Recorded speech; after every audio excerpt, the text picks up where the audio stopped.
est 13h à Conakry. Merci de votre fidélité, mesdames et messieurs. Bienvenue dans ce journal dont voici les titres.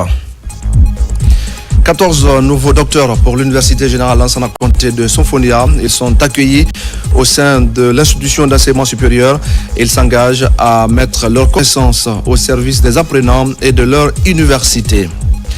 Une vaste campagne de vérification des volus compteurs est en cours en Guinée. C'est le ministère du Commerce qui mène cette opération qui vise à s'assurer que la quantité de carburant servi équivaut à celle demandée par le client. On va en parler tout à l'heure dans ce journal. Il sera question enfin du lancement d'un tournoi d'assainissement dans la ville de Conakry. 11 quartiers vont s'affronter dans la commune de... Une cagnotte est destinée à la localité qui va s'illustrer par sa propreté. Bonjour à tous. Je le disais tout à l'heure au sommaire, la faculté des sciences juridiques politiques de l'Université Générale Lansana Conté de Sonfonia compte désormais de nouveaux docteurs. Ils sont 14 qui rentrent au pays après avoir validé leur doctorat au Sénégal et en France. Ils s'engagent à mettre les connaissances au service de la qualification de l'enseignement supérieur. Bakary Bamba Kondé. Dans une ambiance empreinte de fierté et d'émotion, l'Université Générale Lansana Conté de Sonfonia a organisé une cérémonie officielle pour accueillir ses 14 nouveaux docteurs en sciences juridiques et politiques. Cet événement souligne les efforts individuels des récipiendaires, mais également l'engagement de l'institution envers l'excellence académique et la recherche. Aujourd'hui, ici, nous voyons au-delà des anciens docteurs qui sont déjà en activité, que l'université accueille aujourd'hui 14 de ces nouveaux docteurs. On peut considérer ça comme étant une révolution scientifique à la faculté des sciences juridiques de l'Université Générale Lansana Conté de Sonfonia. Les nouveaux docteurs ont partagé leur parcours, leurs défis surmontés et leurs projets futurs. Nous allons continuer à enseigner, nous allons continuer à écrire, des écrits de toutes sortes, particulièrement des articles, pour montrer à la fois au pouvoir public, au monde universitaire et à tout un chacun que la pratique, c'est effectivement le travail à faire, mais la pratique se fait sur des théories, sur des connaissances. Les thèmes développés sont des thèmes porteurs, c'est des thèmes qui sont au centre des préoccupations nationales et internationales. Je pense que ça, c'est à l'actif de nos enseignants-chercheurs et nos étudiants vont bénéficier largement de ces recherches doctorales. En les intégrant dans sa communauté, l'Université Générale Lansana Conté de Sonfonia renforce son engagement envers la recherche et le développement intellectuel. Ces nouveaux docteurs sont désormais prêts à relever les défis du monde académique et à faire avancer le savoir dans leurs domaines respectifs. Au même moment, plusieurs enseignants-chercheurs de Zérekoré se familiarisent avec l'espace numérique de travail. C'est une innovation qui doit faciliter les travaux de recherche, non seulement pour les étudiants, mais aussi pour le corps enseignant. La première équipe est en train de se familiariser donc avec cet outil de travail. Lancé Kamisoko. À l'université de Zérekoré, l'heure est à l'intégration du numérique dans le système d'enseignement. Pour faciliter le déroulement des cours et améliorer la qualité des prestations, 50 enseignants-chercheurs de ce temple du savoir se familiarisent avec cet outil numérique. Il s'agit là d'un outil performant, un outil pédagogique à travers lequel les enseignants pourront aussi bien à distance qu'en présentiel donner leurs cours, chargés de contenu pédagogique auquel les étudiants pourront avoir accès, chargés aussi de contenu audiovisuel auquel les étudiants pourront avoir accès. Donc en gros, c'est vraiment un outil numérique qui va favoriser et faciliter l'innovation pédagogique. Au-delà de mettre en réseau enseignants, chercheurs et étudiants, l'ENT devrait faciliter aussi la gestion administrative des institutions d'enseignement supérieur du pays. Ça permet de franchir une étape dans la qualification des enseignements et de la recherche au sein de notre université, que ce soit dans la gestion des enseignements, la gestion du personnel enseignant et même la fluidité des échanges entre personnel de l'université. Donc c'est vraiment un outil dédié qui va nous permettre d'améliorer nos capacités et nos compétences en matière d'enseignement et de la recherche. C'est la toute première fois que le ministère pense vraiment à rehausser le niveau des enseignants par rapport à l'espace numérique, favoriser la méthodologie, la qualité de l'enseignement pour tous les enseignantes et enseignants-chercheurs de notre institution. Surtout l'Université des Zérekoré, c'est un grand honneur pour nous aujourd'hui. Inscrits dans le cadre de la mise en œuvre du programme gouvernemental en matière d'innovation, les espaces numériques de travail visent à favoriser l'innovation pédagogique dans les institutions d'enseignement supérieur du pays. Et alors qu'il reste encore quelques mois, les acteurs en charge de l'éducation de Farana ont déjà la tête dans les préparatifs des examens nationaux. Ils viennent de se retrouver pour 2 jours de travail. Ils ont pour l'occasion planché sur des stratégies à mettre en œuvre pour réussir la tenue des examens nationaux de cette année dans la région. Ibrahima Oulem Fofana et Silati Kourouba. Ici, à Farana, les cadres de l'inspection régionale et les acteurs préfecturaux de l'éducation sont en conclave. Au centre de cet atelier préparatif des examens nationaux, les dispositions et stratégies à envisager pour le bon déroulement de l'échéance. Les examens nationaux constituent vraiment l'éclairage, le phare de tous les efforts consentis par les enseignants et pour les élèves. Donc les organiser dans de très bonnes conditions est une préoccupation. Nous voulons qu'à l'issue de ces ateliers-là, les examens se tiennent dans toute la commodité possible, qu'il n'y ait pas de raté. Parce que nous sommes au mois de février, les examens c'est en juin. Ainsi, ça va nous permettre d'éviter des erreurs que nous avons connues dans le passé. Pendant cette rencontre, ces acteurs vont également faire une rétrospective sur les acquis et les manquements enregistrés durant les années précédentes. Les travaux que vous allez mener ces 2 jours vont aboutir à des recommandations pertinentes qui seront prises en compte au niveau national. Qu'on dise que les recommandations de Farana ont été aussi pertinentes que ça a dominé le rapport au niveau national. C'est ce que nous souhaitons. Les thématiques abordées, ce sont les dysfonctionnements enregistrés au cours de la session des examens 2024. C'était le premier thème. Le deuxième thème, c'était d'élaborer des termes de référence pour la démultiplication au niveau préfectoral. Au retour dans nos directions respectives, surtout à Kissidougou, l'engagement pris, c'est de restituer à toutes les structures déconcentrées à la base. Ces acteurs impliqués dans le processus ont bénéficié des enseignements sur des stratégies à mettre en place afin de pouvoir répondre aux attentes des autorités en charge de l'enseignement préuniversitaire. À l'hôpital, donc, à maintenant, la prise en charge des enfants qui souffrent de problèmes auditifs et oculaires est devenue effective. Les parents de ces enfants viennent de recevoir des tickets de voyage. Ils vont donc pouvoir poursuivre leur traitement au Maroc. La cérémonie de remise s'est déroulée en présence des responsables de la structure sanitaire. Tcherno, Ousmane Diallo, Nabila et Moussa Kamara.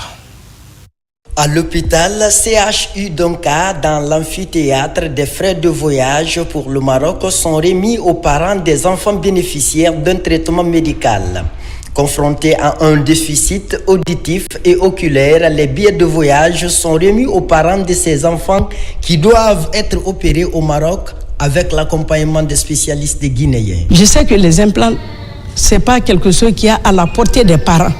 Ce n'est pas facile, c'est de l'argent. Nous, les Lions, le club Médecins n'est formé que de médecins. On avait 5 objectifs autour desquels nous travaillons. Il y a la vue, il y a l'environnement, il y a le diabète de l'enfant. Partout où il y a un besoin, il y a un lion. Donc nous prions Dieu que ces enfants aient leurs soins et qu'ils nous retournent dans de meilleures conditions. Nous ne pouvons que témoigner notre joie et plaisir de voir ces visages lumineux qui nous témoignent un espoir de pouvoir revoir ces enfants recouvrer leur audition. Pour réaliser cette activité, de nombreuses structures ont apporté leur contribution. Venus de Conakry et de l'intérieur du pays, les parents des enfants bénéficiaires apprécient cette démarche. En plus de ces tickets de voyage pour suivre les soins médicaux au Maroc, des formations des jeunes cadres sont aussi prévues par les initiateurs. Donc tout ce que je pourrais dire, c'est de remercier le groupe et souhaiter toujours une bonne chance à tout le monde, que les enfants reviennent dans les bonnes conditions. Pour améliorer la qualité des soins de santé, les responsables de l'hôpital Donka, en partenariat avec d'autres structures sanitaires réputées dans la sous-région, travaillent en commun accord en vue de mieux prendre en charge les patients et renforcer la coopération médicale. Et puis des plaidoyers en faveur de l'introduction des vaccins contre le pneumocoque et le rotavirus dans le calendrier vaccinal guinéen. Les experts, les partenaires techniques et les autorités étaient réunis pour la cause. Leur démarche consiste à mobiliser les acteurs autour de cette initiative qui vise à lutter contre les maladies respiratoires et les diarrhées aiguës auxquelles les enfants sont parfois confrontés. Abraham Christophe Conté. Organisée par le réseau Afrique Jeunesse de Guinée et l'ONG FRIGED, cette instance vise à sensibiliser les décideurs sur l'importance de l'introduction des vaccins PCV et rotavirus dans le calendrier national de vaccination en Guinée. Ces vaccins permettront de sauver des vies et de réduire la pression sur le système de santé. Vu que beaucoup d'enfants continuent de mourir de ces maladies évitables par ces vaccins et que nous osons croire, n'est-ce pas, à l'acceptation de ce plaidoyer de la part de nos autorités afin d'intégrer très rapidement ces deux vaccins dans le programme vaccinal du pays pour sauver les vies des tout-petits. C'est un plaidoyer fort que nous lançons aujourd'hui, non seulement auprès du gouvernement, aussi auprès des communautés, pour qu'ils puissent vraiment être préparés et accepter les deux vaccins avant son introduction. Les participants ont échangé sur les défis, le financement et les stratégies pour une mise en œuvre réussie. As we know, dans tous les pays, la priorité d'abord c'est la santé. Ça s'est passé en Chine et ça s'est passé au Nigeria. Pourquoi pas ça ne va pas se passer en Guinée? Nous avons également demandé à la société civile de faire une sensibilisation au niveau de la communauté pour les amener à accepter cette vaccination. Cette rencontre qui regroupe les acteurs et les experts en matière de santé marque un tournant décisif dans la lutte contre les maladies évitables par la vaccination et aussi dans la réduction de la mortalité infantile en Guinée. Et pendant ce temps, l'assainissement du secteur pharmaceutique se poursuit dans la région de Kankan. Une vaste opération de fermeture des points non agréés vient d'être lancée. C'est une synergie d'action soutenue par la Cour de répression des infractions économiques et financières pour mettre fin au trafic de faux médicaments. Yamokaba. Le trafic de faux médicaments est une pratique clandestine courante à Kankan. La filière est bien organisée et son démantèlement exige une vigilance de tous les instants. Au nom de la santé publique, le parquet d'Incense, les membres du conseil régional des pharmaciens de Kankan et les autorités se mobilisent. Les produits que nous avons saisis sont effectivement des produits impropres à la consommation. Ça veut dire que les produits d'abord sont saisis dans les mains d'une personne non autorisée. C'est le premier problème. Deuxième problème, c'est que ces produits que nous avons sous la main ne sont pas enregistrés dans la nomenclature nationale des médicaments. Donc, ils ne sont pas autorisés par le ministère de la Santé à être vendus en Guinée. Ces produits-là sont à notre niveau et ces produits-là ont été inventoriés par les responsables de la pharmacie, mais aussi par l'huissier. Donc, ces produits-là sont là à leur disposition. Et d'ores et déjà, on avait eu un soir transmis du procureur de la République. Et par rapport à ces pharmacies illégalement installées dans la commune urbaine de Kankan. La fermeture des cliniques et pharmacies non agréées est un signal fort pour interpeller les consciences. La chaîne pénale soutient la démarche. Le procureur spécial, M. Adi Touré, a pris une réquisition qui a mis la direction centrale des investigations judiciaires de la gendarmerie à l'effet d'accompagner, n'est-ce pas, le Conseil national, y compris l'huissier de justice, qui a le rôle d'identifier, n'est-ce pas, les propriétaires de ces points de vente, des pharmacies illégalement installées à travers la commune urbaine de Kankan. C'est une profession réglementée en Guinée. La saisie de ces produits pharmaceutiques traduit l'engagement des acteurs à intensifier les contrôles. La synergie d'action se développe pour renforcer des actions de prévention et mettre fin à ce trafic illicite pour sauver des vies. Cette question à présent, je le disais au sommaire, comment assurer l'équilibre entre la demande et l'offre dans les stations-service? En d'autres termes, comment faire pour que la quantité de carburant sollicitée corresponde à celle qui est servie? Le ministère du Commerce lance une vaste campagne de contrôle des volucompteurs. Les cadres du ministère mettent l'immersion gouvernementale à profit pour vérifier le niveau de stabilité de ce matériel. Abdul Karim Kamara. C'est un combat pour bannir de l'exercice les pratiques commerciales déloyales. Dans les stations-service, la vérification des volucompteurs est l'un des aspects de garantie pour la protection des consommateurs. Dans le cadre de l'immersion gouvernementale, le ministère du Commerce, Industrie et PME, à travers l'Institut guinéen de normalisation et de métrologie, lance une vaste campagne de contrôle. Les volucompteurs doivent être calibrés régulièrement. La machine peut donner plus de carburant ou moins de carburant. Notre rôle est de s'assurer que le carburant délivré ne soit pas plus ou moins. Après la vérification, nous mettons des scellés.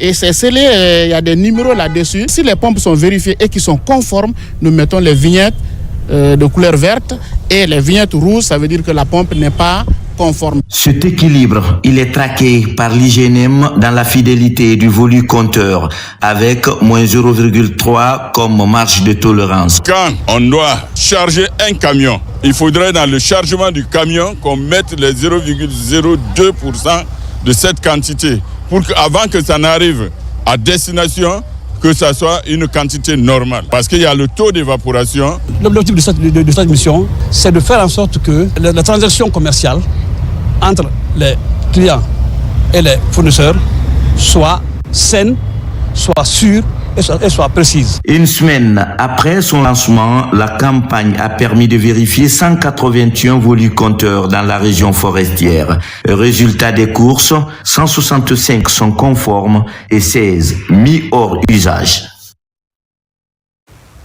Dans l'actualité encore, le contrôle citoyen de l'action publique au centre d'une rencontre à Mamou, des organisations de la société civile, des étudiants de certaines universités du pays et des médias de proximité étaient présents. Il est question d'amener les décideurs à rendre compte de la gestion des ressources destinées aux collectivités. Mamadou Paté Baldé. En Guinée, le contrôle citoyen de l'action publique s'impose comme une nécessité. Pour élever le défi, l'ONG Action des femmes volontaires pour le développement durable réunit à Mamou des organisations de la société civile, des étudiants et des médias de proximité pour échanger autour de la question. Ce projet est exécuté en partenariat avec AFVDD dans les régions de Mamou et de Labé et a pour objectif de familiariser les acteurs à la culture du contrôle citoyen de l'action publique, CCAP, afin qu'ils puissent assumer pleinement leur mission de supervision participative des actions de développement réalisées par l'exécutif au niveau de leur localité. L'État doit pouvoir satisfaire les besoins de la population.